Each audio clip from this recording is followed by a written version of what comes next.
Tudo bem, pessoal? Hoje alguns comentários sobre Democracia em Vertigem, nova produção da Netflix, dirigida pela Petra Costa.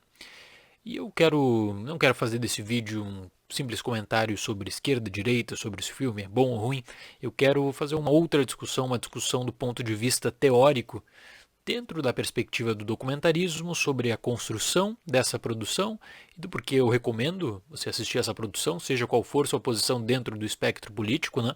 E eu vou fazer isso a partir de 3 tópicos chaves. Eu achei um documentário rico para exploração, porque você poderia fazer uma aula em torno dele, fazer uma desconstrução dele, né, do que a Petra, como a Petra constrói essa narrativa, mas eu vou fazer minha exposição aqui em torno de 3 tópicos, do porquê que eu considero que é um belo exemplo de documentário interativo e do que é um documentário interativo, né? Quero falar sobre neutralidade e documentarismo e também sobre a questão de história do tempo presente e documentarismo. Eu sei que muita gente que estuda cinema vem aqui no canal, sempre que possível eu dou algumas recomendações de leitura também nos vídeos que eu falo sobre teoria de cinema, então vou deixar também aqui na descrição para quem se interessar, para quem estuda documentarismo, que quer algum tipo de referência bibliográfica para tratar ou para se aprofundar sobre o tema, eu vou deixar alguns livros que eu uso nas minhas aulas aqui nessa questão, alguns já têm tradução para a língua portuguesa, certo? Então vamos lá. No estudo da construção de um documentário e quando você busca por esse conceito de documentário, o que é um documentário, quais são as possibilidades de fazer um documentário, eu considero o Bill Nichols como um grande autor e é uma referência que é utilizada até hoje, né? Seja para artigos acadêmicos, seja para discussões apenas conceituais mesmo sobre possibilidades do documentarismo, avanços, etc. Nesse caso, o Nichols ele apresenta 4 formas de você levar ao público um documentário, uma construção narrativa. A exposição, que seria aquela forma tradicional de colocar um narrador e te explicar um evento, né? A observação, que aí você tem vários subgêneros dentro do documentário de observação, cinema verdade, o subgênero Fly on the Wall, que é muito popular, eu vou dar um exemplo daqui a pouco sobre isso, o documentário poético e o documentário interativo. Com a expansão e com o grande avanço da tecnologia, hoje você tem um celular na sua mão, você pode fazer um vídeo a hora que você quiser. O documentário interativo ele propõe a aproximação do realizador, no caso o documentarista, com o objeto de estudo, com uma pessoa ou com qualquer que seja o alvo proposto para análise nesse caso. Em Democracia em Vertigem, você tem imagens íntimas da Dilma e do Lula, por exemplo, porque a Petra Costa ela tinha esse acesso, ela tinha essa possibilidade de entrar no Palácio da Alvorada, de conversar com a Dilma, de ver o Lula em uma posição de incômodo, em certos casos, de uma posição de descrença. Então, a partir disso, o documentário interativo, o que é? É quando tu consegue fazer essa mediação da aproximação, e existe essa aproximação, a Petra não esconde isso, dela com a Dilma, dela com o Lula, e a partir disso, mostrar um olhar íntimo que você consegue através das suas imagens e articulando com a narrativa e construindo uma boa narrativa. É o que a Petra faz aqui. Ela está no bastidor do poder, ela está em Brasília em um período de extrema turbulência, isso eu não preciso falar e até vou pular, não preciso dar o contexto da produção, né? Um período de extrema turbulência no bastidor do poder, de forma que ela passa e ela vê, né, o PT sair do governo e ir para a oposição. Então esse caminho que ela faz e essas imagens íntimas que ela traz no documentário são ricas, tendo em conta a perspectiva que ela propõe pro público, no caso, e aí você faz a sua análise se ela está certa ou se ela está errada, enfim. Mas o que eu quero dizer aqui é que esse tipo de documentário interativo, ele vem sendo amplamente utilizado nos últimos tempos. Então é dar um outro lado, né? Dar uma outra posição que não seja aquela que você acompanha no noticiário com um distanciamento, né? Geralmente um pronunciamento mais rígido, ou um político lendo num papel, ou um político fazendo uma manifestação em um carro de som. Quando você tem essa possibilidade de ver imagens dos bastidores, isso enriquece muito sem dúvida alguma. Tem documentaristas que preferem manter, apesar de ter esse acesso íntimo, manter um distanciamento do seu objeto. Eu vou dar uma recomendação de documentário aqui, que é o Weiner, de 2016. Eu considerei o melhor documentário de 2016, já falei sobre ele no meu site, e é uma proposta de documentário direto. Você tem ali uma pessoa que está filmando o Anthony Weiner, e eu imagino que na cabeça dos diretores passou o seguinte: olha, o Anthony Weiner ele tinha passado por um escândalo sexual, né, em 2011. Aí em 2013 ele volta para a vida pública para tentar ser prefeito de Nova York. O foco, eu acredito, que seria a história de superação do Anthony Weiner, e ele era favorito para as pesquisas na época. Só que aí acontece um outro escândalo sexual, e no meio disso os documentaristas estão ali, estão filmando, só que não existe a interação direta. Eles apenas estão com a câmera parada, testemunhando o Weiner e a decadência do Weiner na vida pública, os escândalos sexuais, enfim. Então esse é o Fly on the Wall, tipo de documentário Fly on the Wall, quando você tem uma câmera parada e você não interfere, você não tenta buscar o diálogo. A Petra Costa aqui, ela tem o acesso, como eu falei, ela está nos bastidores e ela usa desse acesso como uma forma de mediação a posteriori para a sua narrativa e como ela constrói a sua narrativa. Então, Democracia em Vertigem, ele toma esse rumo do documentário interativo, ele nunca propõe qualquer tipo de neutralidade. Muita gente vem falando, né? Esse era o outro tópico que eu queria analisar nesse vídeo. Muita gente vem falando sobre neutralidade e documentarismo.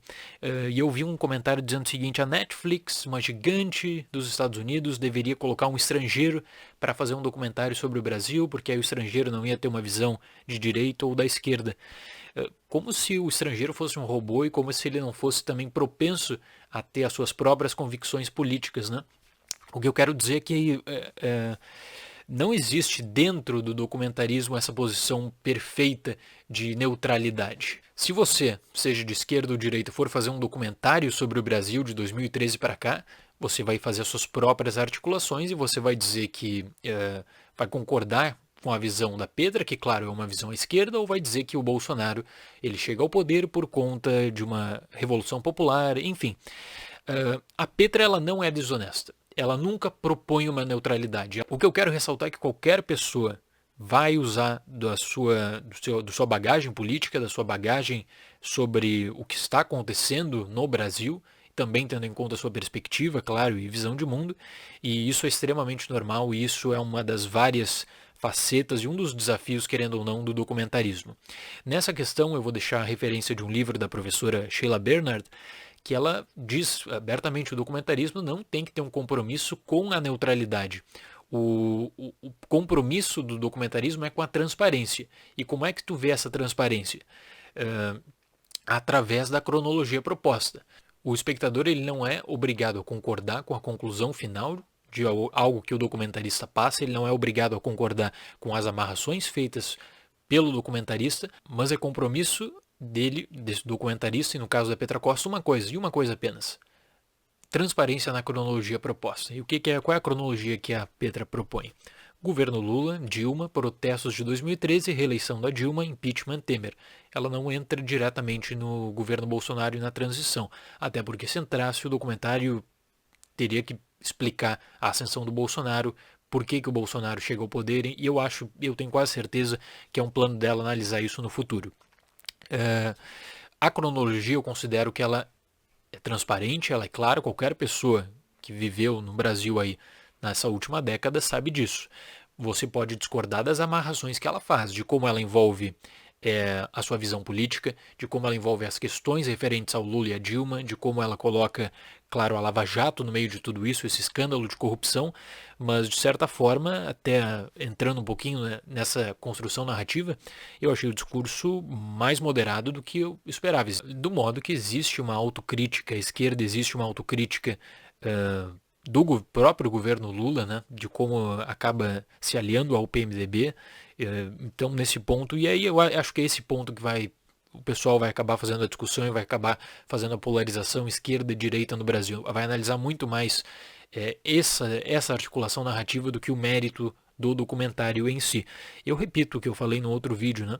É um documentário que vem fazendo circuito internacional, vem conquistando muita visibilidade no exterior, ganhou críticas, uma crítica super positiva recentemente do The New York Times, e aí eu pergunto, por que o The New York Times tem um viés à esquerda, por que o The New York Times concorda com 100% com essa visão da Petra? Não, é porque existe um mérito na construção do documentário. Ela não quer e é óbvio, né? Ela não quer fazer uma lavagem cerebral do crítico do New York Times, fazer uma lavagem cerebral do crítico do The Post, do Washington Post. Ela quer te passar um ponto de vista dela e aí cabe ao espectador, tendo em conta suas leituras, tendo em conta sua bagagem, seja no Brasil ou no exterior, acatar ou não o que a Petra propõe. Para completar esse ponto, a neutralidade no documentarismo geralmente ela é uma ficção. Quando você está tratando sobre algo recente, você tem o seu posicionamento, você tem o seu ponto de vista e você acaba sendo influenciado por conta disso a fazer determinadas conclusões ou fazer um determinado tipo de abordagem narrativa. Do porquê isso? Porque nós estamos tratando aqui, e é um bom exemplo, da relação do documentarismo com a história do tempo presente, que vem recebendo um grande, vamos dizer assim, um boom de publicações dentro do campo da historiografia, especialmente brasileira, de 2013 para cá, para tentar entender desde o fenômeno daquele protesto de 2013 até os fenômenos das manifestações, seja de esquerda ou seja de direita, no país desde então. É fato que existem escolas de documentarismos que são muito mais propensas a analisar fatos de 40, 50 anos atrás e manter esse distanciamento temporal. Dizer assim, olha, queremos analisar agora a Segunda Guerra Mundial, queremos analisar agora impactos de 1968, impactos da Guerra do Vietnã. E a tradição latino-americana de documentarismo, vamos lembrar do conceito de terceiro cinema, né? Da década de 60, ela é uma tradição que se constrói justamente na análise do tempo presente e coloca, assim, promove, né, esse engajamento político. Questões políticas, questões sociais, a luta contra os governos militares, década de 60, década de 70, e aí você pega as colaborações do Fernando Solanas, do Octávio Gentino, você pega a grande colaboração do Patrício Guzmán, que o Patrício Guzmán, querendo ou não, ele influencia a Petra Costa e como assim influenciou toda a escola de documentaristas da América Latina, né, de 1970 para cá. Eu vejo esse toque da influência do Guzmán em Democracia em Vertigem, eu consegui perceber isso. Então eu observo no documentário uma forma de reflexão, uma forma para análise da sociedade, e aí deixa eu citar o próprio Patrício Guzmán, que tem uma publicação que é no livro Filmar o que não se vê, que diz o seguinte: um país sem cinema documentário é como uma família sem álbum de fotos. Isso explica talvez alguma das críticas que a Petra vem recebendo sobre imediatismo, sobre o porquê publicar um documentário desse tipo justamente agora. Então eu recomendo que você assista esse documentário, tire suas próprias conclusões, não deixe que os outros falem para você o que você deve achar ou não, especialmente de um documentário, não é um filme, não é uma ficção, é uma visão da realidade, e aí você pode ficar à vontade para discordar da construção dela, né? E ela deixa o campo para que você faça um documentário e bote sua outra visão, né? Bote o outro lado do espectro político na tela também. Então seria esse o comentário. Eu vou deixar as referências bibliográficas para quem quiser se aprofundar na questão de documentarismo na descrição do vídeo, certo? E como eu falei, é a grande aposta da Netflix esse ano para o Oscar, junto com American Factory, que trata sobre relação de trabalho China e Estados Unidos. Fiz um vídeo especificamente sobre esse tema. Seria isso por hoje, então. Muito obrigado pela atenção, até o próximo vídeo e tchau!